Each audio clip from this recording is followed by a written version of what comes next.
Welcome back. ಈ ಒಂದು ವಿಡಿಯೋದಲ್ಲಿ ಏನ್ ಹೇಳಕ್ ಹೋಗ್ತಿದೆ ಅಂದ್ರೆ ಆಪ್ಷನ್ ಎಂಟ್ರಿ ಯಾವಾಗ ಸ್ಟಾರ್ಟ್ ಆಗುತ್ತೆ ಅನ್ನುವಂತ ವಿಚಾರ ತುಂಬಾ ಸ್ಟೂಡೆಂಟ್ಗಳಿಗೆ ಡೌಟ್ ಇರುತ್ತೆ. ಅದಕ್ಕಿಂತ ಮುಂಚೆ ಈ ಆಪ್ಷನ್ ಎಂಟ್ರಿ ಅವರು ಆಪ್ಷನ್ ಎಂಟ್ರಿ ಬಿಡೋ ಮುಂಚೆ ಇವಾಗ ಏನ್ ಬಿಡ್ತಾರೆ ಅಂದ್ರೆ ವೆರಿಫಿಕೇಶನ್ ಬಿಡ್ತಾರೆ. ಮೇ ಬಿ ಇವತ್ತರ ಅಥವಾ ನಾಳೆ ಬಿಡ್ಬೋದು.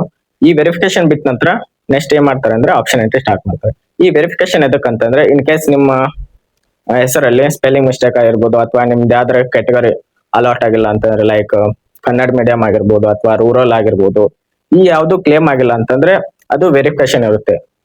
ಓಕೆನಾ? ಈ ಎಲ್ಲಾ ವೆರಿಫಿಕೇಶನ್ ಪ್ರೊಸೀಜರ್ ಮುಗಿದ ನಂತರ ಆಪ್ಷನ್ ಎಂಟ್ರಿ ಸ್ಟಾರ್ಟ್ ಆಗುತ್ತೆ. May be next week option entry start ಆಗ್ಬೋದು.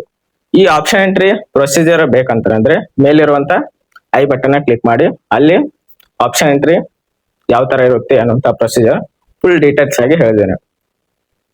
ಓಕೆನಾ? ಈ ವರ್ಷ ಕೂಡ 750 ಇದೆ ಅಮೌಂಟ್, ಸ್ಟಾರ್ಟಿಂಗ್ ಅಮೌಂಟ್. ಅದ ಕೌನ್ಸಿಲಿಂಗ್ ಎಂಟ್ರಿ ಆಗ್ಬೇಕಂದ್ರೆ ಅಷ್ಟು ಅಮೌಂಟ್ ಕಟ್ಟಿ ಆಪ್ಷನ್ ಎಂಟ್ರಿ ಸ್ಟಾರ್ಟ್ ಮಾಡ್ಬೋದು ನೀವು. ಅದಕ್ಕಿಂತ ಮುಂಚೆ ನಾ ಹಿಂದಿನ ವಿಡಿಯೋದಲ್ಲಿ ಹೇಳಿದ್ದೆ, ಈ ವಿಡಿಯೋದಲ್ಲಿ ಹೇಳ್ತಿದ್ದೀನಿ, ನೀವು ಕಾಲೇಜನ್ನ ಲಿಸ್ಟ್ ಮಾಡ್ಕೊಂಡು ಇಟ್ಕೊಳ್ಳಿ. ಈ ಆಪ್ಷನ್ ಎಂಟ್ರಿ ಇನ್ನ ಸ್ಟಾರ್ಟ್ ಆಗಿಲ್ಲ. ಮೇ ಬಿ ಇನ್ನ 1 ವೀಕ್ ಆಗ್ಬೋದು ಆಪ್ಷನ್ ಎಂಟ್ರಿ ಸ್ಟಾರ್ಟ್ ಆಗುತ್ತೆ.